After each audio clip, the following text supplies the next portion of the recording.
तो बताइए किस राज्य में पिछले 6 सालों में काले हिरण यानी कि ब्लैक बग की संख्या दुगनी हो गई है? तो आंसर होगा उड़ीसा में। तो उड़ीसा के जो वन विभाग है उसने अभी नवीनतम पशु गणना के आंकड़े जारी किए और उसमें बताया कि पिछले 6 सालों में राज्य में जो काले हिरण है उनकी संख्या डबल हो गई है। अच्छा, ब्लैक बग नेशनल पार्क कहां पर है? तो वो गुजरात में है। और ब्लैक बग से आपको याद होगा ये किस राज्य का स्टेट एनिमल है? ये वैसे तो आंध्र प्रदेश का भी है, हरियाणा का भी है और पंजाब का भी है। और यही कारण है कि अगर आप क्वेश्चन नहीं पढ़ के जाते हो तो एग्जाम में अगर ये क्वेश्चन आता है तो एग्जामिनर सबसे पहले आपको यही ऑप्शन डालेगा, गुजरात, आंध्र प्रदेश, हरियाणा, पंजाब। लेकिन आपको आंसर क्या लगाना है? उड़ीसा लगाना है। ब्लैक बग याद रखना, ये दुनिया का दूसरा सबसे तेज दौड़ने वाला जानवर है। पहला तो चीता है, और चीते से याद होगा अफ्रीका से लाएंगे हम चीते। कहां पे? मध्य प्रदेश के कूनो नेशनल पार्क में। वैसे ब्लैक बग का साइंटिफिक नेम क्या है? एंटीलोप कर्वीकेप्रा। और चलो बताओ, उड़ीसा में किस नदी पर रोपेक्स परियोजना शुरू की गई है? तो धामरा नदी पर। उड़ीसा की कैपिटल भुवनेश्वर है। नवीन पटनायक यहाँ के मुख्यमंत्री हैं, गणेशी लाल यहाँ के गवर्नर हैं, और चीफ जस्टिस कौन है? एस मुरलीधर है। अच्छा बताइए, हाल ही में माउंट एवरेस्ट को फतह करने वाले पहले नेत्रहीन एशियाई कौन बन गए हैं? तो आंसर होगा झांग होंग।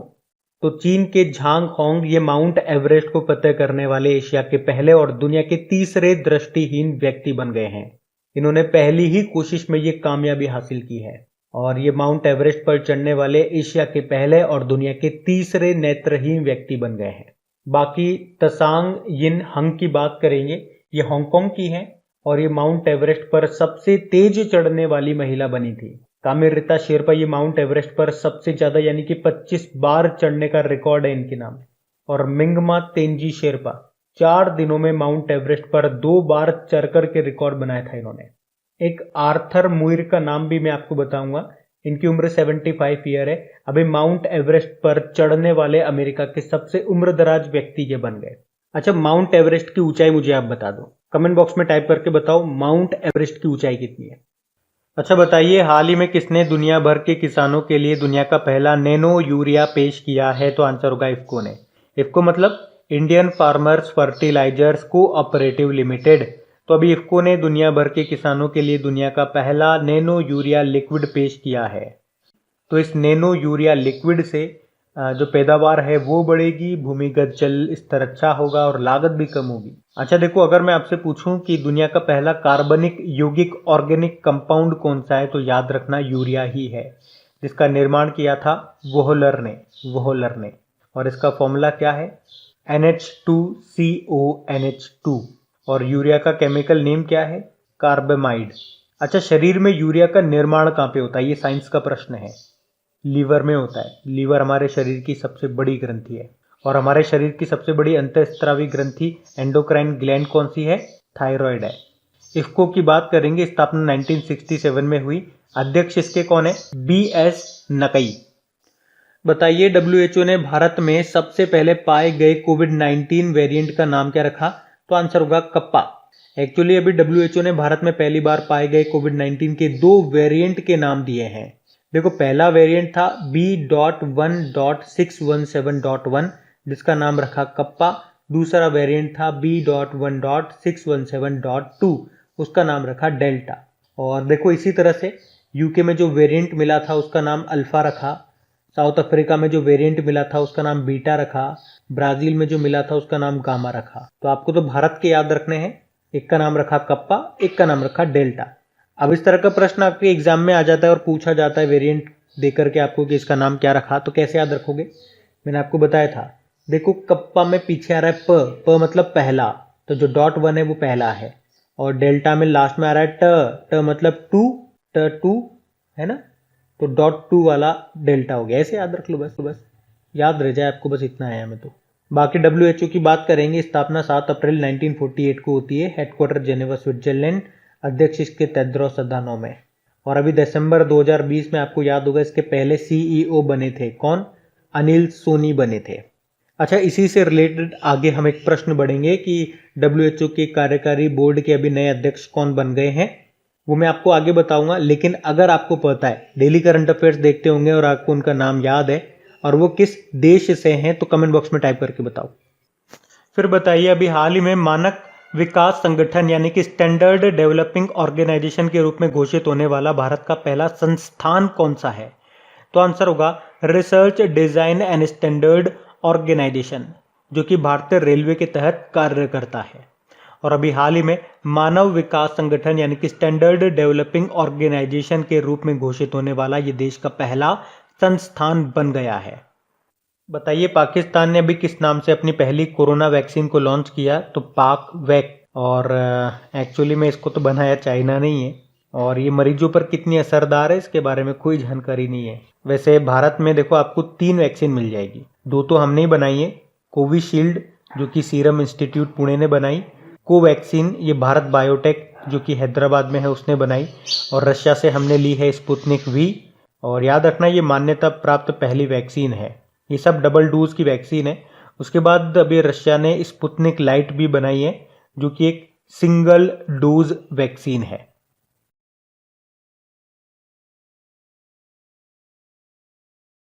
फिर बताइए हाल ही में किसने 2020-21 यूईएफए चैंपियंस लीग फाइनल को जीत लिया? तो आंसर होगा चेल्सी। तो अभी चेल्सी फुटबॉल क्लब ने मैनचेस्टर सिटी को 1-0 से हराकर 2020-21 यूईएफए चैंपियंस लीग का फाइनल जीत लिया है। 1-0 से हराया, यानी कि 1 गोल से। और फुटबॉल मैच का एकमात्र गोल किन्होंने किया? जर्मन फॉरवर्ड हैं काई हैवर्ट, उन्होंने किया। और 2012 में पहली जीत हासिल करने के बाद चेल्सी के लिए ये दूसरा चैंपियन लीग खिताब है। बताइए दुबई में आयोजित एशियाई मुक्केबाजी चैंपियनशिप 2021 की पदक तालिका में भारत कौन से स्थान पे रहा? तो आंसर होगा तीसरे स्थान पे। एक्चुअली पहले ये दिल्ली में होने वाली थी, लेकिन यहाँ पे कोविड-19 फैल रहा है तो इसके कारण इसे दुबई में ट्रांसफर कर दिया गया। दुबई में हुई है। तो इसमें भारत ने 15 मेडल जीते, और 15 में से 2 गोल्ड थे, 5 सिल्वर थे, 8 ब्रोंज थे। 2 गोल्ड किसने जीते ये ध्यान रखो, पूजा रानी और संजीत ने। संजीत ने 91 केजी में और पूजा रानी ने 75 किलोग्राम में 75 केजी में। बाकी एमसी मैरी कॉम, इन्होंने सिल्वर जीता। एक अमित पंगाल का नाम याद रखो, और शिव थापा का नाम भी याद रखो, इन्होंने भी सिल्वर जीता है। शिव थापा का नाम आप याद रखना, ये किस खेल से संबंध रखते हैं? मुक्केबाजी से, कई बार एग्जाम में आता है इनका नाम। और फर्स्ट पे उज्बेकिस्तान रहा 18 मेडल के साथ, सेकंड पे कजाकिस्तान, भारत तीसरे पे रहा। अच्छा, बॉक्सिंग एसोसिएशन इसका हेडक्वार्टर कहाँ पर है? लोज़ान स्विट्जरलैंड में है, और इसके प्रेसिडेंट है उमर क्रेमलेव। और याद रखना 2023 में जो बॉक्सिंग वर्ल्ड चैंपियनशिप होगी ये उज्बेकिस्तान के ताशकंद में आयोजित की जाएगी। फिर बताइए कोपा अमेरिका 2021 की मेजबानी कौन सा देश करेगा? तो ब्राजील करेगा। एक्चुअल में ये पहले अर्जेंटीना और कोलंबिया में होने वाला था, लेकिन हमने पढ़ा भी था वहाँ पे अब इसको होने से मना कर दिया गया, क्योंकि कोलंबिया में तो विरोध प्रदर्शन चल रहे थे सड़कों पे, और अर्जेंटीना में कोविड-19 काफ़ी फैल रहा था उस कारण से। तो अब ये ब्राज़ील में होगा, 13 जून को स्टार्ट होगा, जो कि 10 जुलाई तक चलने वाला है। और ये कोपा अमेरिका है क्या? तो ये एक मेंस फुटबॉल टूर्नामेंट है। अच्छा, फुटबॉल की बात आती है तो आपको याद होगा 2022 में जो FIFA under 17 women world cup होंगे ये भारत में होंगे। ये पहले 2021 में होने वाले थे। और उसी तरह से देखो अंडर 20 वर्ल्ड कप की बात करेंगे, वुमेन्स वर्ल्ड कप की, तो ये कहाँ पे होंगे? कोस्टा रिका में होंगे 2022 में ही। ये तो वुमेन्स की बात हो गई, अब आप कहोगे पुरुषों का भी बताओ। तो फीफा अंडर 17 पुरुषों का world cup, mains world cup, ये पेरू में होंगे। कब होंगे? 2023 में। और अंडर 20 वाले ये इंडोनेशिया में होंगे 2023 में ही। एक्चुअली ये भी 2021 में होने वाले थे, लेकिन पोस्टपोन कर दिया इनको, अब 2023 में होंगे, ये याद रखो। और फुटबॉल को रेगुलेट करने वाली बॉडी है फीफा। फीफा से 2 पॉइंट हमेशा याद होने चाहिए। एक तो इसका हेडक्वार्टर जो कि मिलेगा ज्यूरिख स्विट्जरलैंड में, इसके अध्यक्ष गियानी इन्फेनिटो हैं। और फीफा 2021 के जो वर्ल्ड कप होंगे ये कहाँ पे होंगे? कतर, दोहा में होंगे। देखो फुटबॉल से रिलेटेड एक ट्रॉफी आप याद रखो, संतोष ट्रॉफी। पूछा जाता है डायरेक्ट एग्जाम में, संतोष ट्रॉफी का संबंध किस खेल से है? फुटबॉल से है। और भारत के जो फेमस फुटबॉलर हैं, क्या नाम है? बाईचिंग भूटिया। अभी इनके नाम पे एक स्टेडियम भी बन रहा है वैसे, कहाँ पे? नामची, सिक्किम में। और फुटबॉल के एक महान खिलाड़ी थे डिएगो माराडोना, ये अर्जेंटीना के थे, इनका भी निधन हो गया। अर्जेंटीना के तो वैसे लियोनल मेसी भी है। और क्रिस्टियानो रोनाल्डो कहाँ से हैं? पुर्तगाल से हैं। फिर बताइए अभी हाल ही में टोक्यो ओलंपिक के लिए आधिकारिक तौर पर क्वालिफाई करने वाले पहले भारतीय घुड़सवार कौन बन गए? तो आंसर होगा फवाद मिर्जा। टोक्यो ओलंपिक में क्वालिफाई करने वाले ये भारत के पहले घुड़सवार हैं और वैसे ओलंपिक के इतिहास में ये भारत की तरफ से क्वालिफाई करने वाले तीसरे भारतीय घुड़सवार हैं। इनसे पहले के दो कौन से थे? एक थे इंद्रजीत लामा, अटलांटा ओलंपिक में क्वालिफाई किया था जो 1996 में हुआ था। दूसरे नंबर के थे इम्तियाज, सिडनी ओलंपिक में क्वालिफाई किया था जो कि हुआ था सन 2000 में। और अब फवाद मिर्जा, इन्होंने क्वालिफाई किया टोक्यो ओलंपिक को जो हो रहा है 2021 में। बाकी देखो, नेत्रा कुमानन का नाम आपको याद होगा, अभी टोक्यो ओलंपिक को क्वालिफाई करने वाली पहली नाविका बनी थी। भवानी सिंह टोक्यो ओलंपिक को क्वालिफाई करने वाली पहले तलवारबाज, और विनेश फोगाट टोक्यो ओलंपिक को क्वालिफाई करने वाली पहली पहलवान बनी। और देखो, टोक्यो ओलंपिक से एक इंपॉर्टेंट पॉइंट याद रखो, अशोक कुमार का नाम, क्योंकि टोक्यो ओलंपिक में कुश्ती में अंपायरिंग करने वाले एकमात्र भारतीय रेफरी बने थे ये। टोक्यो ओलंपिक, चलो बताओ ये समर ओलंपिक है कि विंटर ओलंपिक? Summer Olympic. होना तो 2020 में था, लेकिन आपको पता है 2021 में हो रहा है। ये इसका 32वां संस्करण है और इसके शुभंकर मैस्कट क्या है? मिराई तोबा और सोमाइती। और अगला जो समर ओलंपिक होगा ये 2024 में होगा पेरिस में। देखो, इंटरनेशनल ओलंपिक कमेटी में आपको और बता दूं, इसका हेडक्वार्टर लॉजेन स्विट्जरलैंड में है और इसके अध्यक्ष हैं थॉमस बक, जिन्हें अभी सियोल शांति पुरस्कार देने की घोषणा हुई थी। अच्छा, फिर बताइए, हाल ही में जारी FIH यानी कि इंटरनेशनल हॉकी फेडरेशन विश्व रैंकिंग में भारतीय पुरुष टीम किस स्थान पे रही? तो आंसर होगा चौथे स्थान पे। तो हॉकी में भारतीय पुरुष टीम तो चौथे स्थान पे रही है, जबकि भारतीय महिला टीम ये 9वें स्थान पे रही है। फिर से सुनो, पुरुष की टीम में बात करेंगे तो टॉप पे तो बेल्जियम है, बेल्जियम की टीम टॉप पे है और जो भारत की टीम है वो चौथे स्थान पे है। महिलाओं की टीम में बात करेंगे तो इसमें टॉप पे है नीदरलैंड की टीम, भारत की टीम इसमें 9वें स्थान पे रही। देखो, हॉकी की जब भी बात आती है तो इंटरनेशनल हॉकी फेडरेशन की बात हो जाए, इसका हेडक्वार्टर लॉसेन स्विट्जरलैंड में है। CEO थियरी वेल है। अभी फिर से प्रेसिडेंट बन गए कौन? नरेंद्र बत्रा। वैसे हॉकी इंडिया के अध्यक्ष कौन है? ये नाम आपको याद होना चाहिए, ज्ञानेंद्रो निगोंगबाम, मणिपुर से हैं ये। अभी आपको याद भी होगा, इंडियन हॉकी टीम को एटिचन ग्लिच अवार्ड भी दिया गया था।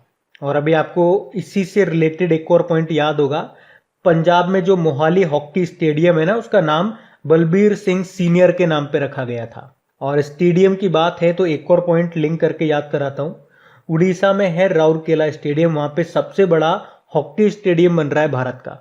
उसका नाम अभी किसके नाम पे रखा गया? बिरसा मुंडा के नाम पे रखा गया है। और आपको जानते हो 2023 में मेंस हॉकी वर्ल्ड कप होने वाले हैं जो कि उड़ीसा में होंगे, भुवनेश्वर और राउरकेला में। देखो, एक हॉकी प्लेयर का नाम आपको बताता हूँ, रानी रामपाल, क्योंकि 2020 में राजीव गांधी खेल रत्न पुरस्कार मिला था और ये पुरस्कार पाने वाली ये पहली हॉकी प्लेयर है, तो इनका नाम आपको याद होना चाहिए। तो इस एक क्वेश्चन में मैंने सारे इंपॉर्टेंट पॉइंट आपको बताए, सारे आपको याद रखने हैं। बढ़ते आगे।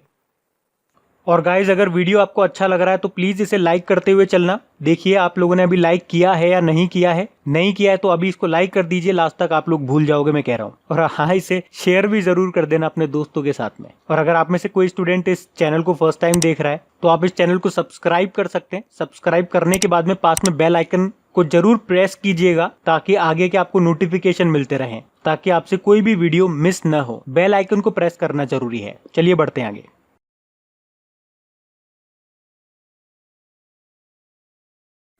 बताइए, हाल ही में किसने 1232 kilometre the long journey home नाम की बुक को लिखा है? तो आंसर होगा विनोद कापड़ी ने। तो लेखक और फिल्म निर्माता है ये विनोद कापड़ी और इन्होंने ही ये नई बुक लिखी है जिसका नाम है 1232 kilometre the long journey home. और ये जो बुक है ये बिहार के 7 प्रवासी श्रमिकों की यात्रा के बारे में बताएगी जो लॉकडाउन के दौरान अपनी साइकिल पर घर वापस आए और 7 दिन बाद ये अपने घर पर पहुंचे।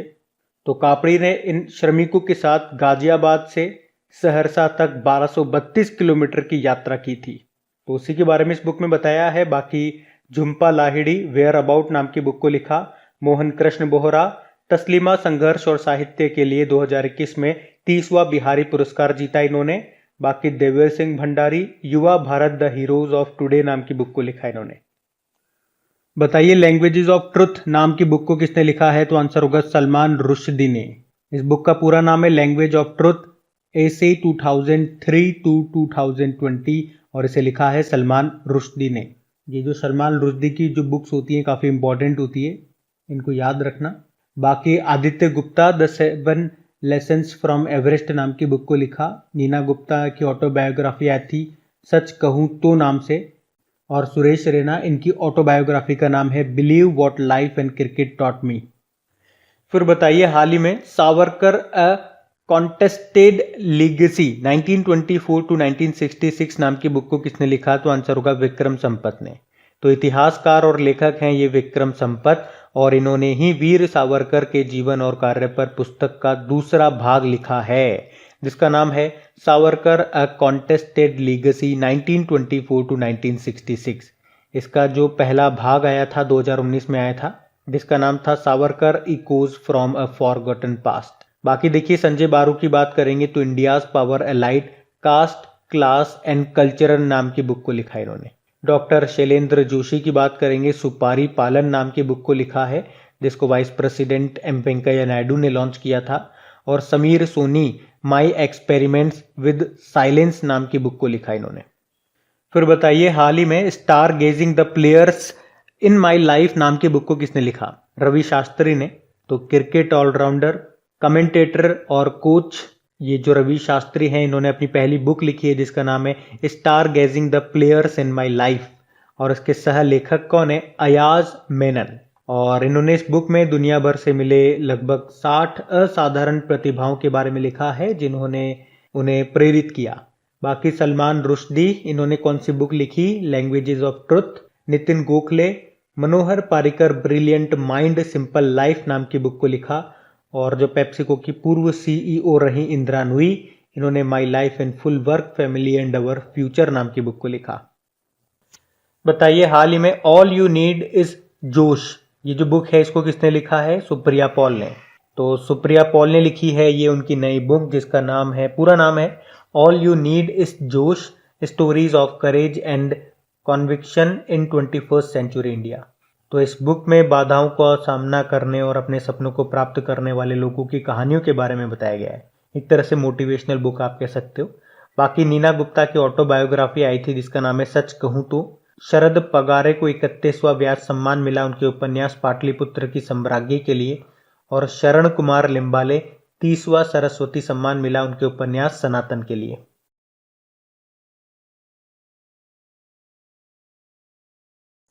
फिर बताइए संयुक्त राष्ट्र किस भारतीय शांति सैनिक को संयुक्त राष्ट्र पदक से सम्मानित करेगा? तो आंसर होगा युवराज सिंह, इवान माइकल पिकार्डो और मूलचंद यादव को। देखो हम लोग 29 मई को international day of United nation peace keepers के रूप में मनाते हैं। यूनाइटेड नेशन पीस कीपर क्या होते हैं? तो भारत के जो सैनिक हैं वो दूसरे देशों के सैनिकों के साथ मिलकर के शांति दूत बनकर उन देशों में तैनात किए जाते हैं जहां पे युद्ध गृह चल रहा हो या जहां पे अशांति हो। तो यूनाइटेड नेशन पीस कीपर को आप कह सकते हो एक तरह से शांति दूत। तो एक मिशन है यूनामी, UNAMI, यहाँ पे आई का मतलब है इराक। तो इराक अशांत है और इराक में हमारे ये तीनों जवान तैनात किए गए थे वहां पे शांति लाने के लिए, लेकिन अभी इन तीनों की मृत्यु हो गई, इनका निधन हो गया है। तो अब इन्हें संयुक्त राष्ट्र पदक से सम्मानित किया जाएगा। और कई बार एग्जाम में ये पूछ लिया जाता है कि यूनाइटेड नेशन मेडल को क्या बोलते हैं? तो डैग हैमर्स गोल्ड मेडल बोलते हैं। और शांति दूत जो है ये भारत बहुत सारे भेजता रहता है। दुनिया में 5वें नंबर पे आता है भारत सबसे ज्यादा शांति दूत भेजने के मामले में। देखो यूनाइटेड नेशन की बात करें, स्थापना इसकी हुई थी 24 अक्टूबर 1945 को, और यही कारण है 24 अक्टूबर को यूनाइटेड नेशन डे के रूप में मनाते हैं। इसका हेडक्वार्टर याद रख लो न्यूयॉर्क में है। सेक्रेटरी जनरल याद रख लो एंटोनियो गुतेरेस हैं, ये पुर्तगाल से हैं। अच्छा बताइए WHO महानिदेशक विशेष मान्यता पुरस्कार से किसे सम्मानित किया गया? तो आंसर होगा डॉक्टर हर्षवर्धन को। तो WHO ने केंद्रीय स्वास्थ्य मंत्री जो हैं डॉक्टर हर्षवर्धन, उनको तंबाकू नियंत्रण के क्षेत्र में उनकी उपलब्धियों के लिए WHO स्पेशल DG यानी कि डायरेक्टर जनरल अवार्ड से सम्मानित किया है। और WHO हर साल व्यक्तियों और संगठनों को तंबाकू नियंत्रण के क्षेत्र में उनकी उपलब्धियों के लिए मान्यता देता है। एक्चुअली में डॉक्टर हर्षवर्धन ने ई सिगरेट और तंबाकू उत्पादों पर प्रतिबंध लगाने के लिए 2019 में राष्ट्रीय कानून में महत्वपूर्ण भूमिका निभाई थी और उसी के लिए इनको ये सम्मान मिला है। अभी वर्ल्ड नो टोबैको डे हमने कब मनाया, याद रखना मई का आखिरी दिन 31 मई को, जिसकी थीम थी कमिट टू क्विट। बाकी देखो सुमन चक्रवर्ती की बात करेंगे, 30वां जेडी बिरला पुरस्कार मिला था। विश्वभूषण हरिचंद्रन वैसे तो आंध्र प्रदेश के गवर्नर है, लेकिन 2020 के लिए कलिंग रत्न पुरस्कार से सम्मानित किया गया था। श्यामला गणेश ये बेंगलुरु की एक टीचर है, 4 दशकों से जापानी भाषा सिखा रही हैं। तो अभी जापान ने order of rising sun gold and silver rays सम्मान दिया था इनको। देखो WHO की बात करेंगे तो इसकी स्थापना होती है 7 अप्रैल 1948 को। यही कारण है कि 7 अप्रैल को वर्ल्ड हेल्थ डे मनाते हैं। हेडक्वार्टर जेनेवा स्विट्जरलैंड में है और इसके अध्यक्ष हैं टेड्रोस अधानोम, ये इथोपिया से है। फिर बताइए अभी किसने international business book of the year award जीतकर इतिहास रच दिया, तो आंसर होगा नितिन राकेश और जेरी विंड ने। तो अभी लेखक नितिन राकेश और जेरी विंड ने 2021 के लिए प्रतिष्ठित international business book of the year का अवार्ड जीता है। तो उन्हें उनकी book transformation in times of crisis के लिए ये सम्मान मिला है। तो ये जो बिजनेस बुक अवार्ड है ये पूरी दुनिया में व्यापार पुस्तक लेखकों के लिए वर्ष के सबसे बड़े और सबसे प्रतिष्ठित कार्यक्रमों में से एक है। देखो कुछ अवार्ड मैं आपको और बताता हूँ, जैसे कि 2020 का गांधी शांति पुरस्कार के लिए चुना गया बंग बंधु शेख मुजीबुर रहमान को, जबकि 2019 का मिला किसे, ओमान के दिवंगत सुल्तान कबूस बिन सईद अल सैद को। अभी टेम्पल्टन पुरस्कार 2021 के लिए चुना गया जैन गुडॉल को। अनामिका का नाम भी याद रखो, हिंदी में साहित्य अकादमी अवार्ड मिला था इन्हें इनके उपन्यास टोकरी में दिगंत थेरी गाथा के लिए, और अंग्रेजी का मिला था अरुणधति सुब्रमण्यम को उनके उपन्यास व्हेन गॉड इज ट्रेवलर के लिए। फिर बताओ, और ये बहुत इंपॉर्टेंट क्वेश्चन है कि अंतरराष्ट्रीय बुकर पुरस्कार 2021 से किसे सम्मानित किया गया, तो आंसर होगा डेविड डायोप को। तो पहले तो आपको इनका नाम याद रख लेना है कि 2021 का इंटरनेशनल बुकर पुरस्कार के लिए किसे चुना गया, डेविड डायोप को। और ये है कहाँ से, ये फ्रांस से हैं। और आप देख लो ये पहले फ्रेंच ऑथर हैं ये अवार्ड जीतने वाले, और इन्हें इनके novel at night all blood is black के लिए ये पुरस्कार दिया जा रहा है। तो इनका नाम याद रख लिया आपने। अब मुझे बताइए 2020 की अगर बात करते हैं तो अंतरराष्ट्रीय बुकर पुरस्कार के लिए किसे चुना गया था, मार्के लुकास रिजनेवल्ड को। वो नीदरलैंड से थी और उन्हें उनके उपन्यास डिस्कम्फर्ट ऑफ इवनिंग के लिए चुना गया था। जबकि 2020 में मेन बुकर पुरस्कार दिया गया था डगलस स्टुअर्ट को, जो कि स्कॉटलैंड से हैं। उन्हें उनके नॉवल शुगी बैन के लिए ये पुरस्कार मिला था। तो वो नाम भी आपको ध्यान रखना है। बाकी देखो वेलेरिया लुसेली ये मैक्सिकन लेखिका है और अभी इन्होंने अपने उपन्यास लास्ट चिल्ड्रन आर्काइव के लिए अंतरराष्ट्रीय डबलिन साहित्य पुरस्कार 2021 जीता। जैन गुडॉल की बात करेंगे, टेम्पल्टन पुरस्कार जीता। और शाजी NM ये केरल के हैं जहां पे उन्हें ट्यूबर मैन कहा जाता है। अभी इंडिया बायोडाइवर्सिटी अवार्ड 2021 इन्होंने जीता। और बायोडाइवर्सिटी डे कब मनाया जाता है, याद रखना 22 मई को।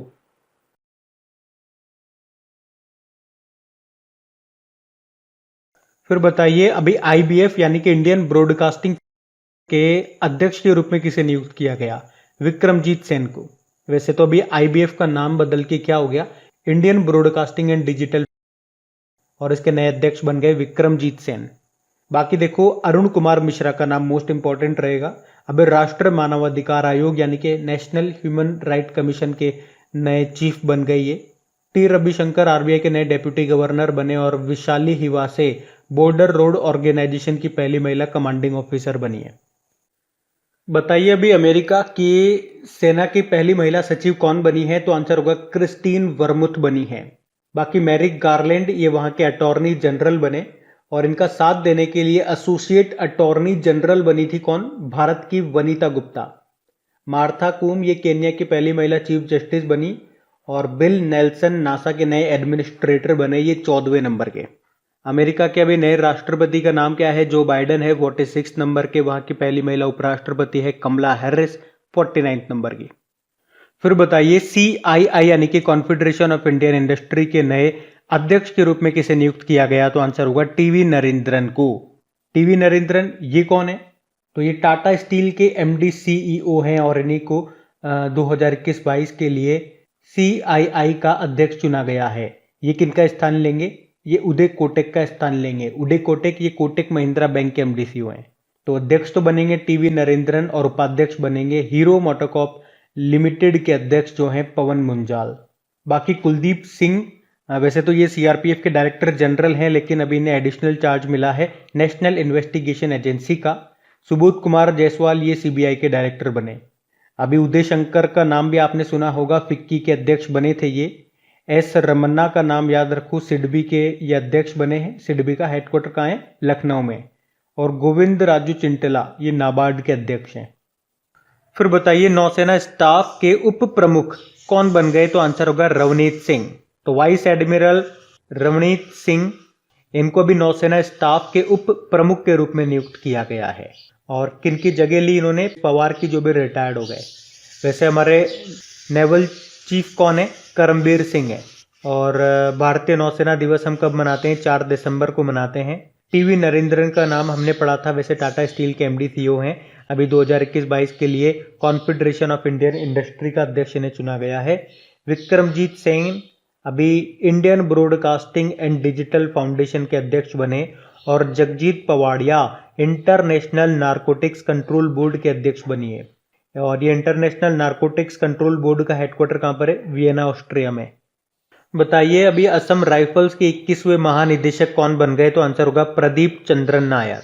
तो असम राइफल्स इसे कहते हैं पूर्वोत्तर भारत का प्रहरी, जिसकी स्थापना हुई थी 1835 में। और तब इसका नाम कछार लेवी था। बाद में 1917 में इसका नाम असम राइफल्स हो गया। और याद रखना ये भारत का सबसे पुराना अर्धसैनिक बल है, जिसका मुख्यालय मिलेगा आपको शिलोंग, मेघालय में। शिलोंग याद रखना, भारत की 100वीं स्मार्ट सिटी पूछा जाए तो शिलोंग ही है। तो अभी इसके 21वें महानिदेशक कौन बन गए? प्रदीप चंद्रन नायर। बाकी कुलदीप सिंह वैसे तो सीआरपीएफ के डायरेक्टर जनरल हैं और अभी नेशनल इन्वेस्टिगेशन एजेंसी का एडिशनल चार्ज मिला इन्हें। सुबोध कुमार जायसवाल सीबीआई प्रमुख बने और MA Ganpati national security guard के डायरेक्टर जनरल बने। फिर आपको बताना है अभी सीरम इंस्टीट्यूट ऑफ इंडिया के जो सीईओ हैं अदार पूनावाला, उनको किस कंपनी का अध्यक्ष नियुक्त किया गया? तो आंसर होगा मैग्मा फिनकॉर्प।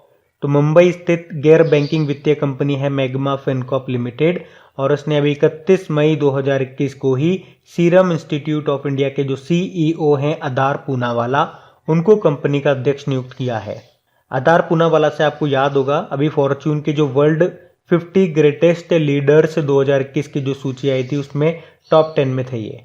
और टॉप 10 में आने वाले ये एकमात्र भारतीय थे। इनकी रैंक कौन सी रही थी? 10वें नंबर की रैंक रही थी।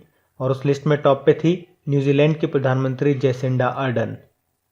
अच्छा बताइए अभी इजराइल के राष्ट्रपति कौन बन गए? तो आंसर होगा इसाक हरजोग। ये इजराइल के 11वें नंबर के राष्ट्रपति बने हैं। इन्होंने किनका स्थान लिया? रुवेन रिवलिन का स्थान लिया। बाकी सीरिया के प्रेसिडेंट बन गए बशर अल बशद। इक्वाडोर के प्रेसिडेंट बने गुइलेर्मो लासो। और स्लोवाकिया के बन गए प्रधानमंत्री एडवर्ड हैगर। देखो वैसे तो इजराइल के अभी नए प्रधानमंत्री कौन होंगे, चलो आप बताओ कमेंट बॉक्स में टाइप करके। ये प्रश्न हम आगे पढ़ेंगे और डेली करंट अफेयर्स पढ़ते होगे तो वह मैं आपको बता चुका हूँ उस लेक्चर में। अगर आपको आता है नाम उनका तो कमेंट बॉक्स में टाइप करके बताओ। और यहाँ की करेंसी क्या है? इजराइल न्यू शेकेल है। संसद को नेसेट कहते हैं। और याद रखना इजराइल किस सागर से अपनी सीमा बनाता है? तो भूमध्य सागर से। और भूमध्य सागर की जब भी बात आती है एक प्रश्न मैं आपको बताता हूँ जो एग्जाम में आया था कि भूमध्य सागर की कुंजी किसे कहते हैं? जिब्राल्टर संधि को। केरल की सौम्या संतोष है, उन्हें मानद पुरस्कार नागरिकता देने की घोषणा की है इजराइल ने। एक और नाम याद रखो अल अक्सा मस्जिद का। ये कहाँ पर है? अब ये काफी न्यूज में थी। तो इजराइल जेरूसलम में। और इजराइल की जासूसी एजेंसी है मोसाद और उसके नए प्रमुख बन गए डेविड बार्निया। बताइए हाल ही में WHO कार्यकारी बोर्ड के अध्यक्ष किसे नियुक्त किया गया? तो आंसर होगा डॉक्टर पैट्रिक को। तो केन्या के स्वास्थ्य मंत्रालय के कार्यवाहक महानिदेशक हैं ये डॉक्टर पैट्रिक अमोथ। और इनको भी 1 साल के लिए WHO के कार्यकारी बोर्ड का अध्यक्ष नियुक्त किया गया है। अभी तक आप जानते हो WHO के कार्यकारी बोर्ड के अध्यक्ष कौन थे? डॉक्टर हर्षवर्धन थे पिछले 1 साल से। तो अभी इनका कार्यकाल पूरा हो गया। तो अब ये जो डॉक्टर पैट्रिक है ये हर्षवर्धन की जगह लेंगे। अभी डॉक्टर हर्षवर्धन से हमने पढ़ा था भारत में ई सिगरेट को बैन करने के लिए WHO महानिदेशक मान्यता पुरस्कार से इनको सम्मानित किया था। बाकी देखो doctor D Nageshwar Rudolf Schindler पुरस्कार जीतने वाले पहले भारतीय बने। Doctor Tahira Qutbuddin Arab world Nobel पुरस्कार जीतने वाली पहली भारतीय बनी। और नुक्लू फॉर्म व्हीटली अवार्ड 2021 इन्होंने जीता अमूर फॉल्कन के संरक्षण के लिए। ये नागालैंड से हैं और पहले भारतीय हैं ये अवार्ड जीतने वाले। और इस अवार्ड को याद रखना ग्रीन ऑस्कर कहते हैं। तो डॉक्टर पैट्रिक अमोथ ये है कहाँ से? ये केन्या से हैं, ये भी याद रखना। केन्या की कैपिटल होती है नैरोबी और यहीं पे यूनाइटेड नेशन एनवायरनमेंट प्रोग्राम का हेडक्वार्टर भी है।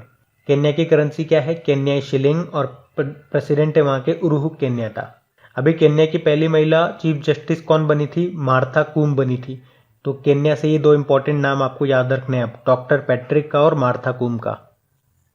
चलिए आप बताइए इजराइल के नए प्रधानमंत्री कौन बनेंगे? तो आंसर होगा नेफ्टाली बेनेट। वैसे अभी तक इजराइल के प्रधानमंत्री कौन थे? बेंजामिन नेतन्याहू थे। तो अब उनकी जगह नए प्रधानमंत्री बनेंगे ये नेफ्टाली बेनेट। एक्चुअली में मैंने आपको समझाया था, मार्च में यहाँ पे चुनाव हुए थे और जो बेंजामिन नेतन्याहू की पार्टी है लिकुड पार्टी, उसको बहुमत नहीं मिला। तो उस समय जो वहां के राष्ट्रपति थे रूवेन रिवलिन, उन्होंने बेंजामिन नेतन्याहू को सरकार बनाने और 2 जून तक बहुमत साबित करने का आदेश दिया था।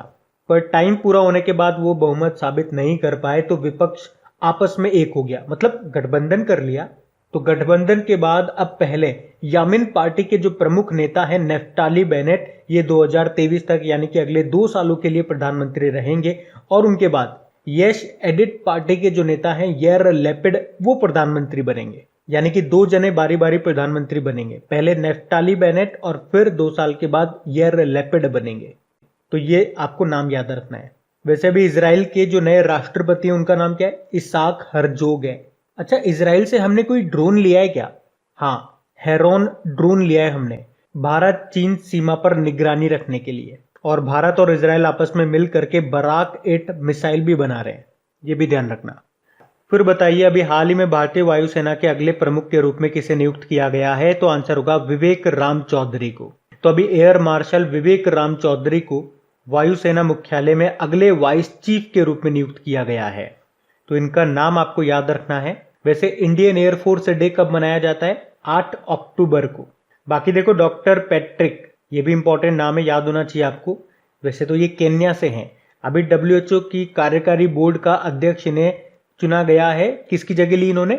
हर्षवर्धन, डॉक्टर हर्षवर्धन की, क्योंकि उनका कार्यकाल पूरा हो गया अभी। रवनीत सिंह की बात करेंगे, नौसेना स्टाफ के उप प्रमुख बने। और Jagjit Pavadia International Narcotics Control Board के अध्यक्ष बनी है ये। इंटरनेशनल नारकोटिक्स कंट्रोल बोर्ड का हेडक्वार्टर आपको मिलेगा वियना ऑस्ट्रिया में। फिर बताइए अभी किसे इंटरनेशनल डेयरी फेडरेशन के बोर्ड के लिए चुना गया? तो आंसर होगा डॉक्टर RS सोडी को। तो अमूल के मैनेजिंग डायरेक्टर प्रबंध निदेशक हैं डॉक्टर RS सोडी और इन्हीं को इंटरनेशनल डेयरी फेडरेशन के बोर्ड में मेंबर के रूप में चुना गया है। आपको बताया अभी 1 जून को हमने वर्ल्ड मिल्क डे मनाया था और नेशनल मिल्क डे ये 26 नवंबर को मनाते हैं। बाकी अजंता नियोग ये असम की पहली महिला वित्त मंत्री बनी। Doctor Tahira Qutbuddin Arab world Nobel पुरस्कार जीतने वाली पहली भारतीय बनी। और Arun Kumar Singh BPCL Bharat petroleum corporation limited के CMD बने ये। अच्छा, इंटरनेशनल डेयरी फेडरेशन का हेडक्वार्टर कहाँ पर है? तो इसका हेडक्वार्टर मिलेगा आपको ब्रुसेल बेल्जियम में। वैसे यहीं पे आपको यूरोपियन यूनियन का भी और NATO का भी हेडक्वार्टर मिल जाएगा, तो ये भी ध्यान रखें आप।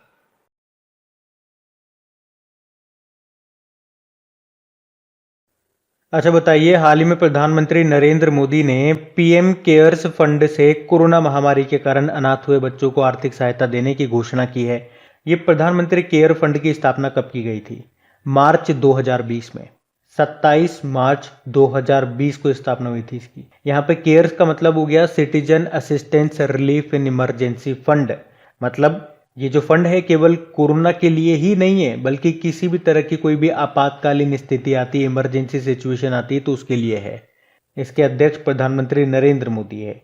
और अभी बच्चों के लिए प्रधानमंत्री केयर्स फॉर चिल्ड्रन स्टार्ट किया गया है। मतलब जो कोविड-19 से बच्चे अनाथ हो गए उनके लिए ये प्रधानमंत्री केयर्स फॉर चिल्ड्रन स्टार्ट किया गया है। इसमें होगा क्या, जब वे बच्चे 23 साल के हो जाएंगे तो उन्हें 10 लाख रुपए का फंड दिया जाएगा। उन्हें एजुकेशन फ्री दी जाएगी, रहने का स्थान उपलब्ध कराया जाएगा। तो ये आप ध्यान रखना। वैसे अभी कई राज्यों ने इस तरह की योजनाएं शुरू की है उन बच्चों के लिए जो भी कोविड-19 के कारण अनाथ हो गए। कुछ मैं आपको बताऊं तो अभी मुख्यमंत्री कोविड बाल कल्याण योजना शुरू की थी मध्य प्रदेश में। इसमें जो अनाथ हो गए बच्चे उनको हर महीने 5,000 रुपये दिए जाएंगे। अभी छत्तीसगढ़ ने महतारी दुलार योजना शुरू की थी। एक उत्तराखंड ने मुख्यमंत्री वात्सल्य योजना शुरू की जिसमें हर महीने उन बच्चों को 3,000 रुपये दिए जाएंगे। तो ये आप ध्यान रखना। फिर बताइए अभी किस राज्य सरकार ने घर घर औषधि योजना को शुरू किया? तो आंसर होगा राजस्थान ने। अब इसमें होगा क्या? तो इस योजना में राज्य के सभी परिवारों को सभी घरों को 4 औषधीय जड़ी बूटी वाले पौधे उपलब्ध कराए जाएंगे। और वो 4 औषधीय जड़ी बूटी वाले पौधे कौन कौन से होंगे? तुलसी का होगा, अश्वगंधा का होगा, गिलोय का हो गया और कालमेघ का हो गया। ये 5 सालों के लिए शुरू की गई है इस योजना को। अभी मध्य प्रदेश ने अंकुर योजना को शुरू किया था वृक्षारोपण को बढ़ाने के लिए। और छत्तीसगढ़ ने महतारी दुलार योजना शुरू की। उत्तराखंड ने वात्सल्य योजना शुरू की थी। वैसे उत्तराखंड पुलिस ने मिशन हौसला शुरू किया था। कुछ और मैं आपको बताऊं तो पंजाब ने अभी कोविड फतेह पहल को शुरू किया और अभी पंजाब का 23वां जिला बना था मलेरकोटला। हरियाणा ने ऑपरेशन संजीवनी शुरू किया। हिमाचल प्रदेश ने आयुष घर द्वार योजना शुरू की थी। मध्य प्रदेश ने वैद्य आपके द्वार योजना शुरू की और हरियाणा ने ही अभी आयुर्वेदिक टेलीमेडिसिन सुविधा को शुरू किया था। और आयुष से आप ध्यान रखो, आयुष नाम की एक दवा अभी न्यूज़ में थी, आयुष 64। वैसे तो ये मलेरिया की दवा है लेकिन कोविड-19 के इलाज में इसका उपयोग हुआ था, तो ध्यान रखो आप। और राजस्थान की बात करेंगे, कैपिटल इसकी पिंक सिटी जयपुर है। अशोक गहलोत मुख्यमंत्री हो गए, कलराज मिश्र यहाँ के गवर्नर हैं। और याद रखना एरिया वाइज सबसे बड़ा राजस्थान है राज्य, सबसे छोटा गोवा है। और पॉपुलेशन वाइज बात करेंगे तो उत्तर प्रदेश सबसे बड़ा है, सबसे छोटा यानी कि सबसे कम पॉपुलेशन सिक्किम की है। बताइए अभी किस राज्य ने उड़ान योजना शुरू की है? तो आंसर होगा पंजाब ने। और इस उड़ान योजना का उद्देश्य क्या है? जरूरतमंद महिलाओं और लड़कियों को निःशुल्क में सैनिटरी पैड दिए जाएं। आपको याद होगा अभी 28 मई को हमने अंतर्राष्ट्रीय मासिक धर्म स्वच्छता दिवस मेंस्ट्रुअल हाइजीन डे मनाया था, तो उसी समय इसको शुरू किया गया था। तो प्रश्न पूछा जा रहा है कि किस राज्य सरकार ने कोरोना मुक्त ग्राम प्रतियोगिता को शुरू किया? तो आंसर होगा महाराष्ट्र सरकार ने। तो पहली बात तो आपको यहां से ये ध्यान रखनी है कि ये कोरोना मुक्त ग्राम प्रतियोगिता किसने शुरू की? तो महाराष्ट्र ने। और इसका उद्देश्य क्या है कि कोविड-19 की गाइडलाइन का पालन करवाना, क्योंकि आपको पता है कोरोना की ये जो दूसरी लहर है इसने सबसे ज्यादा प्रभावित किया गांवों को, इसलिए कोविड-19 की गाइडलाइन को वो पालन कर सके, इसी के लिए महाराष्ट्र सरकार ने ये कोरोना मुक्त ग्राम प्रतियोगिता को शुरू किया है। इसमें महाराष्ट्र के अंदर जो 6 राजस्व मंडल हैं और उनमें हर राजस्व मंडल में से 3 गांव सेलेक्ट किए जाएंगे और उन 3 गांव में से जो फर्स्ट रैंक पे आएगा उसे 50 लाख रुपए, जो सेकंड रैंक पे आएगा उसे 25 लाख रुपए और जो थर्ड रैंक पे आएगा उसे 15 लाख रुपए का पुरस्कार दिया जाएगा। अभी राजस्थान ने आपको याद होगा चिरंजीवी योजना शुरू की थी, घर घर औषधि योजना शुरू की थी। और छत्तीसगढ़ ने महतारी दुलार योजना शुरू की और मध्य प्रदेश ने अंकुर योजना शुरू की थी। महाराष्ट्र की कैपिटल क्या हो गई? मुंबई हो गई। उद्धव ठाकरे यहाँ के मुख्यमंत्री हो गए और गवर्नर है भगत सिंह कोश्यारी। दीपांकर दत्त यहाँ के चीफ जस्टिस हैं। अच्छा बताइए, अगर एग्जाम में आपसे पूछा जाए कि अभी किस राज्य ने अंबोली को जैव विविधता विरासत स्थल घोषित किया? तो महाराष्ट्र ने। और यहीं पे उद्धव ठाकरे के जो छोटे बेटे हैं तेजस ठाकरे, उन्होंने शिष्टुरा हिरण्यकेशी जो कि मछली की एक प्रजाति है उसकी खोज की थी यहाँ पे। फिर बताइए अभी किस राज्य या यूनियन टेरिटरी ने यौन टैब योजना 2021 को शुरू किया? तो आंसर होगा लद्दाख ने। तो अभी लद्दाख के जो उपराज्यपाल है आर के माथुर, उन्होंने लेह से यौन टैब योजना 2021 को शुरू किया है। तो इस योजना में होगा क्या? इस योजना के पहले चरण में लेह और कारगिल में, भाई यहाँ पे 2 ही जिले लेह और कारगिल, तो उनमें कक्षा 9वीं से लेकर 12वीं तक के विद्यार्थियों को एजुकेशनल टैबलेट दिए जाएंगे। ठीक है, टैबलेट दिए जाएंगे, ये आपको ध्यान रखना है। बाकी देखो बिहार अभी संपत्ति स्वामित्व योजना शुरू की थी। उत्तर प्रदेश ने 2021 का ई पंचायती पुरस्कार जीता और मध्य प्रदेश ने कोरोना वॉरियर्स योजना शुरू की है। देखो लद्दाख में एक नेशनल पार्क है, बड़ा इंपॉर्टेंट है, हेमिस नेशनल पार्क, क्योंकि ये भारत का सबसे बड़ा नेशनल पार्क है। साथ ही में एक हाई एल्टीट्यूड वाला नेशनल पार्क भी है ये, यानी कि सबसे ऊंचाई पे। और सबसे छोटा नेशनल पार्क कौन सा है पूछूंगा तो साउथ बटन नेशनल पार्क है, जो कि अंडमान निकोबार में आपको मिलेगा। यहीं पे आपको काराकोरम वाइल्ड लाइफ सेंचुरी भी मिल जाएगा लद्दाख में। अच्छा, लद्दाख और जम्मू कश्मीर को यूनियन टेरिटरी का दर्जा कब मिला था? 31 अक्टूबर 2019 को। तो ये भी ध्यान रखना। बढ़ते आगे। अच्छा बताइए, अभी किस मंत्रालय ने senior care ageing growth engine, जिसे आप कहेंगे सेज प्रोजेक्ट को लॉन्च किया? तो आंसर होगा सामाजिक न्याय और अधिकारिता मंत्रालय ने। तो सेज की फुल फॉर्म ध्यान रखना, एक तो senior care ageing growth engine. तो जो सीनियर सिटीजन हैं, जो वरिष्ठ नागरिक हैं, वो भी हमारी इकोनॉमी में कंट्रीब्यूट करते हैं। तो जो भी चीज़ें उन्हें चाहिए, चाहे वो सामान हो, चाहे किस तरह के उत्पाद हों, सेवाएं हों, कानूनी सहायता हो, मेडिकल सहायता हो, तो इन सब सेवाओं को या उत्पादों को मुहैया कराने वाले जो भी स्टार्टअप्स हैं, जो भी नए उद्योग हैं, इनको सरकार आमंत्रित करेगी सेज प्रोजेक्ट में, जिससे सारी की सारी सुविधाएं उन्हें एक ही जगह पे मिल सके। तो मतलब सेज प्रोजेक्ट का सीधा सा लक्ष्य क्या है? वरिष्ठ नागरिकों को सभी तरह की सुविधाएं उपलब्ध करवाना।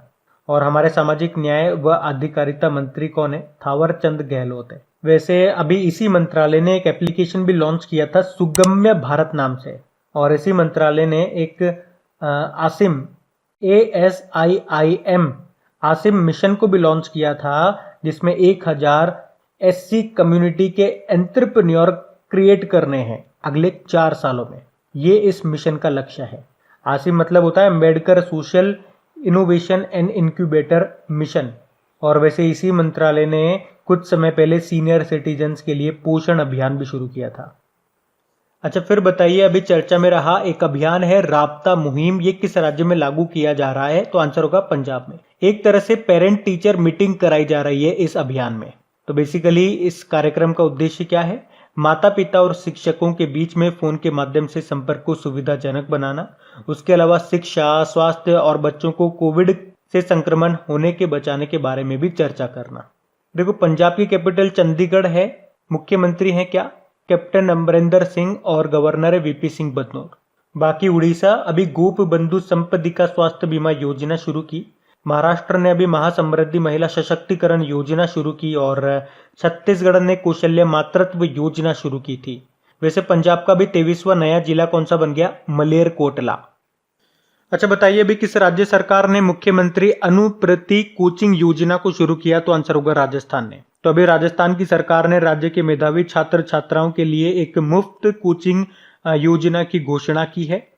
तो इस योजना से हर वर्ग के जो भी आर्थिक रूप से कमजोर विद्यार्थी हैं, उनको समान रूप से आगे बढ़ने का अवसर मिल सकेगा। और जो भी छात्र छात्रा हैं, जो भी इसका लाभ उठाना चाहते हैं, ये ध्यान रखें कि उनके परिवार की जो वार्षिक आय है वो 8 लाख रुपए से कम होनी चाहिए। बेसिकली जो आर्थिक रूप से कमजोर जो वर्ग हैं, जो परिवार हैं, उनके बच्चों के लिए है ये योजना।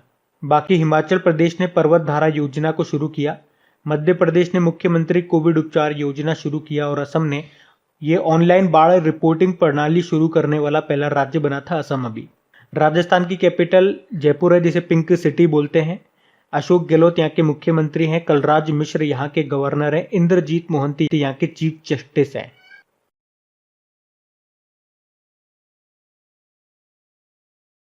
अच्छा, फिर बताइए, अभी किस देश के पूर्व प्रधानमंत्री सर अनिरुद्ध जगन्नाथ का निधन हो गया?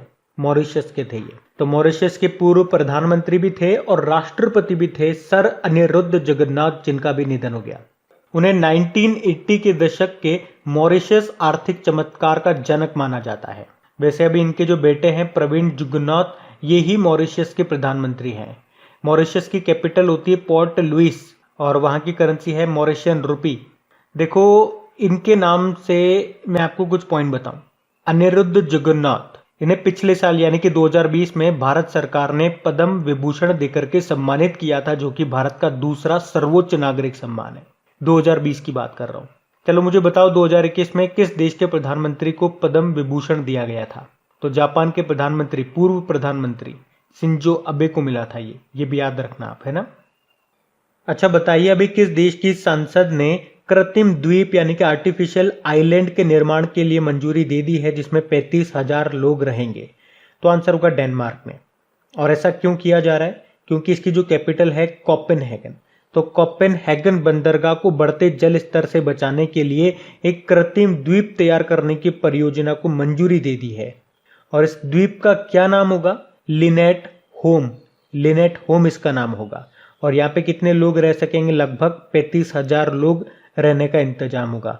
अच्छा, वैसे ये बनकर कब तैयार होगा? ये 2070 तक बन के तैयार होगा। डेनमार्क की कैपिटल कोपेनहेगन है, करेंसी डेनिश क्रोन है और प्रधानमंत्री मेटे फ्रेडरिक्सन है।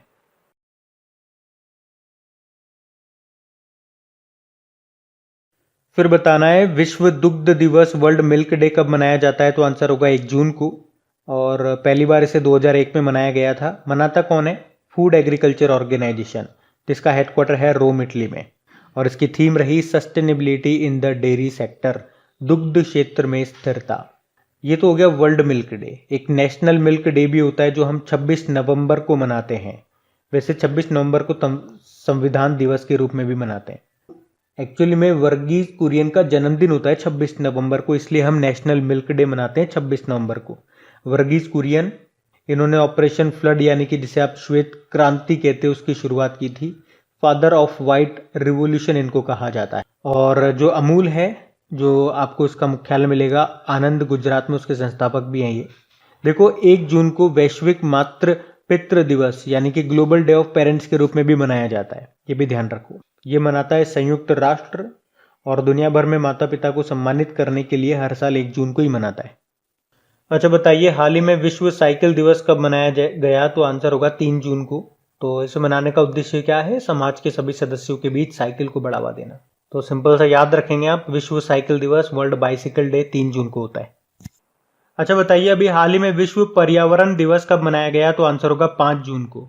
और 5 जून को ही क्यों मनाते हैं? देखो, यूनाइटेड नेशन एनवायरनमेंट प्रोग्राम की स्थापना हुई थी 5 जून 1972 को, इसीलिए 5 जून को वर्ल्ड एनवायरनमेंट डे मनाते हैं। और यूनाइटेड नेशन एनवायरनमेंट प्रोग्राम का हेडक्वार्टर कहाँ पर है? नैरोबी, केन्या में है। इसके हेड है इंगर एंडरसन। और इस बार की थीम क्या है?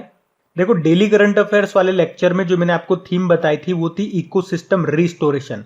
साथ में मैंने आपको स्क्रीनशॉट भी बताया था यूनाइटेड नेशन की जो साइट है वहां का, क्योंकि वहां पे लिखा हुआ है साफ साफ कि थीम क्या है।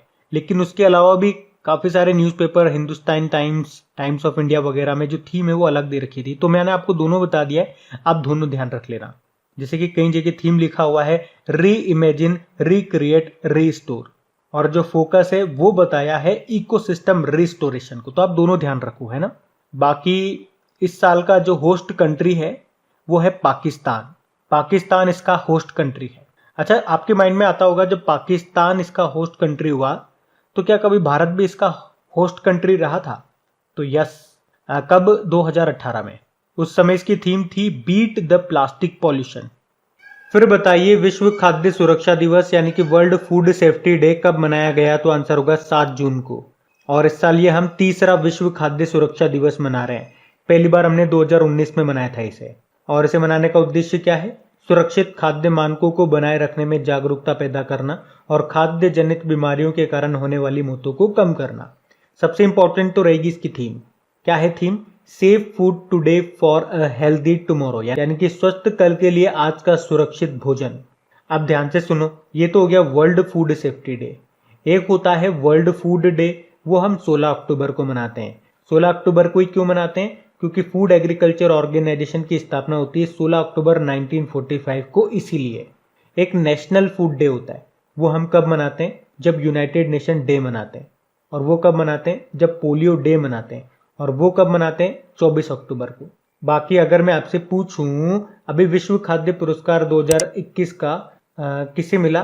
तो आंसर होगा शकुंतला हरिके सिंह को मिला। और 2020 का किसे मिला था? रतन लाल को मिला था, वो मृदा वैज्ञानिक थे। और अगर आपसे पूछा जाए कि विश्व खाद्य पुरस्कार पहला कब और किसे मिला था, तो 1987 में मिला था। किसे? MS स्वामीनाथन को। और इन्हीं को हरित क्रांति का जनक कहा जाता है।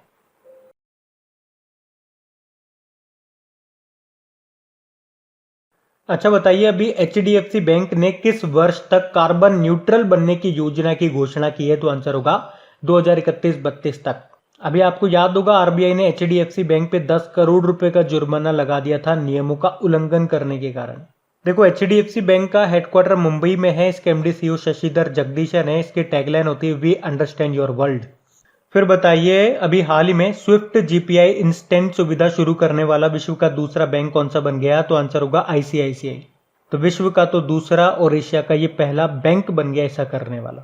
तो इसको ऐसे समझो, मतलब जैसे फॉरेन से पैसा डाला गया आपके अकाउंट में, तो वो जो पैसा है आपके अकाउंट के अंदर आने में टाइम लगाएगा, और अब इस सुविधा से वो पैसा तुरंत आपके अकाउंट में आ जाएगा। ये फायदा होगा इस सुविधा का, इस सर्विस का। और ये जो सुविधा है ये 24/7 और 365 डेज अवेलेबल होगी। बाकी देखो, एक्सिस बैंक अभी फिर से इसके एमडी सीईओ बन गए अमिताभ चौधरी, आरबीएल बैंक के एमडी सीईओ बने विश्ववीर आहूजा, और धनलक्ष्मी बैंक के एमडी सीईओ बने जेके शिवन।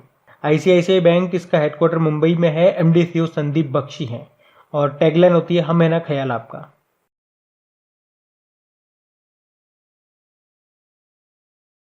फिर बताइए हाल ही में जारी Times Higher Education Asia University ranking 2021 में कौन सा संस्थान देश में टॉप पे रहा? तो आंसर होगा आईआईएससी बेंगलुरु।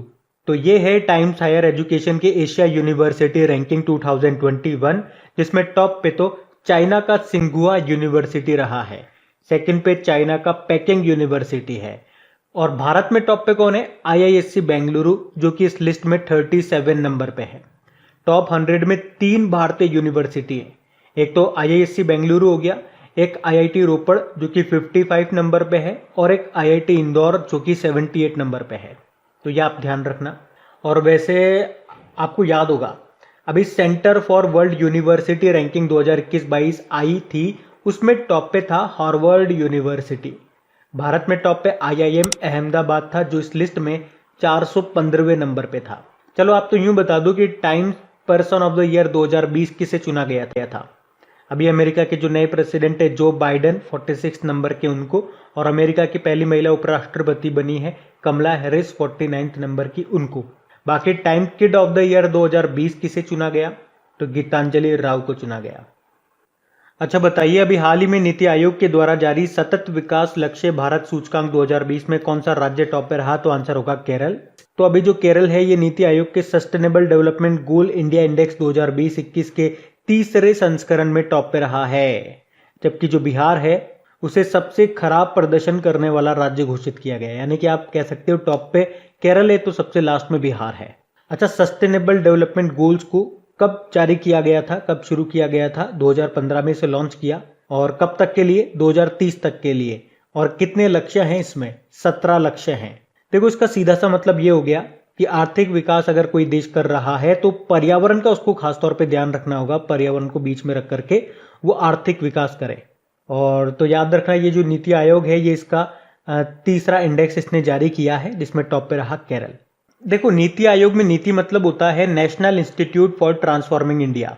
इसके अध्यक्ष भारत के प्रधानमंत्री हैं नरेंद्र मोदी, उपाध्यक्ष राजीव कुमार है, और इसके सीईओ हैं अमिताभ कांत। फिर बताइए अभी 3 ट्रिलियन रुपए के मार्केट कैप को हासिल करने वाली तीसरी भारतीय आईटी फर्म कौन सी बन गई? तो आंसर होगा विप्रो। और पहली दो कौन सी है? पहली है टीसीएस, दूसरी इन्फोसिस, और तीसरी हो गई विप्रो। और अगर भारत में सबसे मूल्यवान कंपनी की बात करते हैं तो नाम आता है सबसे नंबर 1 पे रिलायंस का, जिसका मार्केट कैपिटलाइजेशन, बाजार पूंजीकरण कितना है? 14.05 ट्रिलियन रुपए। मार्केट कैप मतलब क्या होता है? बाजार पूंजीकरण मतलब क्या होता है? अगर आप उसको बेचने जाते हो मार्केट में तो इतना अमाउंट आपको मिल सकता है, उसकी इतनी वैल्यू है, उस कंपनी की वैल्यू बताती है। सेकंड नंबर पे टीसीएस है, और थर्ड नंबर पे एचडीएफसी बैंक है। देखो विप्रो की बात करेंगे, हेडक्वार्टर बेंगलुरु है, अध्यक्ष है ऋषद प्रेम जी, और एमडी सीईओ थियरी डेलापोर्ट है, नए बने अभी। फिर बताइए अभी हाल ही में जारी टाइम्स 50 मोस्ट डिजायरेबल मैन 2020 की लिस्ट में टॉप पे कौन है? तो आंसर होगा सुशांत सिंह राजपूत। तो अभी टाइम्स 50 मोस्ट डिजायरेबल मैन 2020 की लिस्ट जारी की गई है, और इस लिस्ट में अलग अलग सेक्टर में 40 साल से कम आयु के पुरुष हैं जिन्होंने लोगों को प्रभावित किया, और उसमें सुशांत सिंह राजपूत ये टॉप पे हैं। सेकंड पे हैं विजय देवरकोंडा, थर्ड पे हैं आदित्य राय कपूर, और फोर्थ पे हैं विक्की कौशल। अच्छा मुझे बताइए अभी टाइम मैगजीन की वर्ष 2021 की 100 सबसे प्रभावशाली कंपनियों की सूची आई थी, उसमें कितनी भारतीय कंपनियों को शामिल किया गया था? 2 को, एक तो जियो और एक बायजूस। बाकी अभी Times Higher Education Asia University ranking 2021 आई, उसमें टॉप पे चाइना का सिंघुआ यूनिवर्सिटी था, और भारत में टॉप पे था IISc बेंगलुरु जो कि 37 नंबर पे रहा इस लिस्ट में।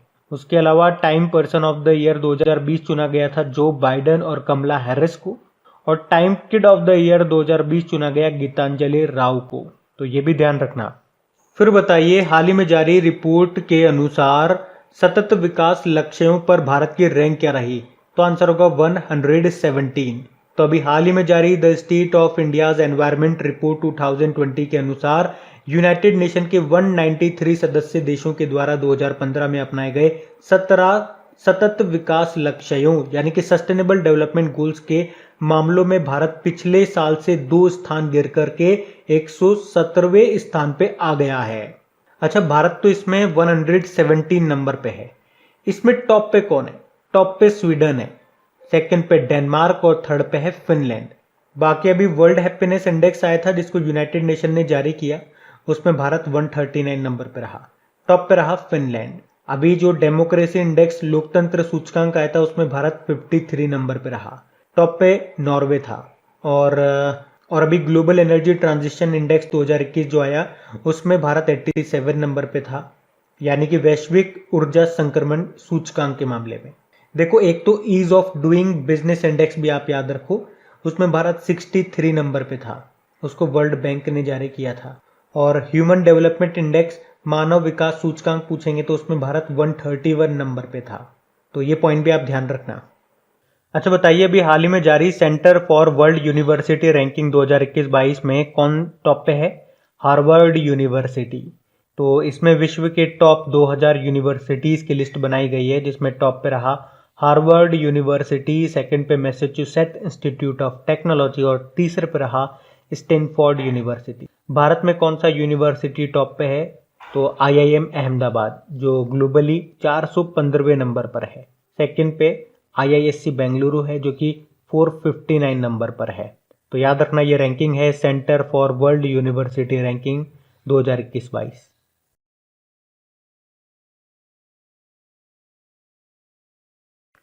बताइए, अभी हाल ही में किस देश ने 2 बच्चों की नीति को समाप्त करने की घोषणा की? तो आंसर होगा चाइना ने। देखो, एक्चुअली में चाइना पहले 1970 में 1 चाइल्ड पॉलिसी को लेकर के आया था, फिर 2016 में ये 2 चाइल्ड पॉलिसी को लेकर के आया, और अभी जब 2011 से 2021 वाली जनगणना हुई और उसमें बताया गया कि चाइना की दशकीय वृद्धि कितनी है, 5.38% ही है, और ये चाइना की अब तक की सबसे कम ग्रोथ रेट है। तो अब चाइना 31 मई 2021 से 3 चाइल्ड पॉलिसी को लागू कर रहा है, मतलब अब चाइना में कोई भी कपल 3 बच्चे पैदा कर सकेगा। एक्चुअली में देश की बूढ़ी होती आबादी को देखते हुए ये फैसला लिया गया। चाइना की कैपिटल क्या है? बीजिंग है, करेंसी है रेनमिनबी और प्रेसिडेंट है शी जिनपिंग। अच्छा बताइए, विश्व जनसंख्या दिवस कब मनाया जाता है? वर्ल्ड पॉपुलेशन डे, तो याद रखना 11 जुलाई को मनाया जाता है। और भारत की 2011 की जनगणना से रिलेटेड कुछ इंपॉर्टेंट क्वेश्चंस आपको बताए थे, जैसे कि विश्व की जनसंख्या का प्रतिशत भारत में कितना है? तो आंसर होगा 17.5%। और पॉपुलेशन डेंसिटी यानी कि जनसंख्या घनत्व कितना था? 382 था। लिंगानुपात की बात करेंगे, सेक्स रेशियो, तो वो है 943। और जनसंख्या वृद्धि दर कितनी थी? 17.7% थी। और जनगणना आयुक्त 2011 की जनगणना में कौन थे? चंद्रमौली थे। लेकिन अगर पूछा जाए 2021 की जनगणना में जनगणना आयुक्त कौन है, तो विवेक जोशी हैं। और जो लास्ट टाइम जो जनगणना हुई थी उसकी थीम क्या थी? आवर सेंसस आवर फ्यूचर, और वो कौन से नंबर की थी? 15वें नंबर की। तो ये भी आप ध्यान रखें। फिर बताइए, अभी किस संगठन ने स्टीड फास्ट डिफेंडर 21 सैन्य अभ्यास शुरू किया? तो आंसर होगा नाटो ने। तो ये मई में शुरू हुआ था और ये जून तक चला, और इसे शुरू किया नाटो ने। नाटो यानी कि नॉर्थ एटलांटिक ट्रीटी ऑर्गेनाइजेशन, जिसकी स्थापना होती है 1949 में। बेसिकली यूएसए का संगठन है ये। हेडक्वार्टर मिलेगा आपको इसका ब्रुसेल बेल्जियम में, और ब्रुसेल बेल्जियम में आपको यूरोपियन यूनियन का भी हेडक्वार्टर मिल जाएगा। वैसे सार्क का हेडक्वार्टर कहाँ मिलेगा आपको? काठमांडू नेपाल में। आसियान का हेडक्वार्टर मिलेगा जकार्ता इंडोनेशिया में, और शंघाई कोऑपरेशन ऑर्गेनाइजेशन का कहाँ मिलेगा? बीजिंग चाइना में।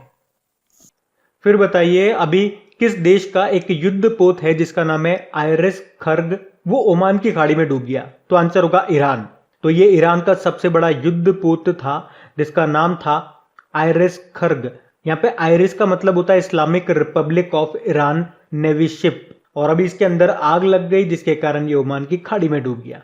अच्छा, ओमान की खाड़ी से एक प्रश्न आपसे पूछता हूं, आप बताओ जो हारमुज जल संधि है ना, वो किसको आपस में जोड़ती है? तो याद रखना, फारस की खाड़ी को ओमान की खाड़ी से जोड़ती है। बाकी ईरान की कैपिटल तेहरान है, इसकी करेंसी तोमान है। देखो, ईरान में आपको एक स्थान मिलेगा रामसर, जहां पे 2 फरवरी 1971 को एक समझौता हुआ था, जिसे आप कहते हो रामसर समझौता, आर्द्र भूमियों वेटलैंड के कंजर्वेशन संरक्षण के लिए। अच्छा बताइए, वर्तमान में भारत में कितनी रामसर साइट्स हैं? 42 है। 42 नंबर की अभी बनी थी लद्दाख की तसोकर झील। और अभी ईरान का सबसे तेज सुपर कंप्यूटर कौन सा बना? सिमोर्ग, ये भी ध्यान रखना। बताइए, अभी हाल ही में किस जहाज को राष्ट्रीय सुरक्षा सलाहकार यानी जो है हमारे अजीत डोभाल, उनके द्वारा कमीशन किया गया? तो आंसर होगा आईएनएस सजग को। अजीत डोभाल ये हमारे नेशनल सिक्योरिटी एडवाइजर हैं, राष्ट्रीय सुरक्षा सलाहकार हैं, और अभी इन्होंने ही भारतीय तटरक्षक जहाज यानी कि इंडियन कोस्ट गार्ड शिप जिसका नाम है सजग, उसको कमीशन किया है। सजग ये अपतटीय गश्ती जहाज है यानी कि ऑफशोर पेट्रोल वेसल है, और इस तरह के जो जहाज होते हैं ये समुद्र में निगरानी के लिए गश्त लगाने के काम आते हैं। और इसे किसने बनाया? गोवा शिपयार्ड ने बनाया। गोवा इस तरह के हमें 5 जहाज बना करके देगा। ये तीसरा है, मतलब 2 दे चुका है, 2 देने बाकी है। कौन कौन से हैं पांचों मैं आपको बता देता हूं। एक दिया था उसने आईसीजीएस सचेत, एक दिया था आईसीजीएस सुजीत, एक ये तीसरा हो गया आईसीजीएस सजग, बाकी 2 हैं आईसीजीएस सार्थक जो कि बन तो चुका है लेकिन बाकी है, और एक है आईसीजीएस सक्षम। अच्छा, इंडियन कोस्ट गार्ड फोर्स के महानिदेशक कौन है? के नटराजन है। और आपको याद होगा भारत की पहली कोस्ट गार्ड एकेडमी ये कहाँ बन रही है? ये कर्नाटक के मंगलुरु में बन रही है। और आपको बता दूं, भारतीय तटरक्षक को लार्सन एंड टुब्रो भी जहाज बना करके दे रहा है, और जो भी वो जहाज बना करके दे रहा है ना, उनके सबके नाम वी से स्टार्ट होते हैं, जैसे कि आईसीजीएस विक्रम, आईसीजीएस विजय, वीरा, वराहा, वरद, वज्र। तो इस तरह से आप देख सकते हैं सबके नाम वी से स्टार्ट हो रहे हैं। चलिए, एक प्रश्न का आप मुझे जवाब दीजिए। भारतीय तटरक्षक जहाज है वज्र, अभी मार्च की ही बात है, उसे कहां से नेवी में शामिल किया था? चेन्नई से। और अभी भारतीय नौसेना का जो पहला डेस्ट्रॉयर था विध्वंसक, उसको डीकमीशन किया गया। क्या नाम है उसका? आईएनएस राजपूत। राज करेगा राजपूत। फिर बताइए, हाल ही में 2 दिवसीय P4G समिट 2021 ये किस देश की अध्यक्षता में संपन्न हुई? तो आंसर होगा साउथ कोरिया। P4G मतलब partnering for green growth and global goals. तो ये भी साउथ कोरिया में आयोजित की गई, जिसका उद्देश्य क्या रहा? सरकारी और निजी भागीदारी को बढ़ाना। कहाँ पे? विकासशील देशों में, ताकि स्वच्छ ऊर्जा और हरित ऊर्जा यानी कि ग्रीन एनर्जी और क्लीन एनर्जी यानी कि रिन्यूएबल एनर्जी की बात हो रही है, उसको बढ़ाया जा सके। इससे पहले ये जो समिट है ये 2018 में हुई थी कोपेनहेगन में। कोपेनहेगन किसकी कैपिटल है? डेनमार्क की। देखो, साउथ कोरिया की कैपिटल होती है Seoul, currency south Korean von है। साउथ कोरिया और नॉर्थ कोरिया के बीच की जो बॉर्डर लाइन है उसको क्या कहते हैं? 38th पैरेलल कहते हैं। अभी सियोल शांति पुरस्कार 2020 किसे दिया गया? तो इंटरनेशनल ओलंपिक कमेटी के जो अध्यक्ष हैं थॉमस बक को। अच्छा बताइए, ब्रिक्स देशों के विदेश मंत्रियों की बैठक की अध्यक्षता किसने की? तो आंसर होगा सुब्रमण्यम जयशंकर ने। देखो, सिंपल सा याद रख लो, 2021 में ब्रिक्स की मेजबानी भारत के पास है, यानी कि इस साल जो भी ब्रिक्स की मीटिंग होगी, चाहे विदेश मंत्रियों की हो, रक्षा मंत्रियों की हो, वित्त मंत्रियों की हो, उसकी अध्यक्षता भारत ही करने वाला है। ब्रिक्स कौन कौन से देश आते हैं? ब्राजील, रशिया, इंडिया, चाइना और साउथ अफ्रीका। साउथ अफ्रीका इसमें 2010 में शामिल हुआ था। और ब्रिक, इससे पहले ये ब्रिक था, तो इसकी जो पहली बैठक हुई थी ये 2009 में हुई थी रशिया में। और इस साल जो इसकी बैठक है वो 13वीं बैठक है। इससे पहले 2020 में जो हुई थी वो 12वीं बैठक थी, जो कि जिसकी अध्यक्षता की थी रशिया ने। देखो, मैंने एक प्रश्न बताया था जो एग्जाम में पूछा हुआ प्रश्न है कि 5R जो मुद्रा है, करेंसी है, किस संगठन की है, किस ऑर्गेनाइजेशन की है? तो ब्रिक्स की। कैसे? देखो, ब्राजील की करेंसी क्या होती है? रियाल, यानी कि R से स्टार्ट हो रही है, ये देखो। रशिया की रूबल हो गई, इंडिया की रुपया हो गई, चाइना की रेनबिन हो गई, साउथ अफ्रीका की हो गई रैंड, सबकी करेंसी R से स्टार्ट हो रही है इसलिए। फिर बताइए, हाल ही में संविधान सभा के अंतिम जीवित सदस्य का निधन हो गया, क्या नाम था उनका?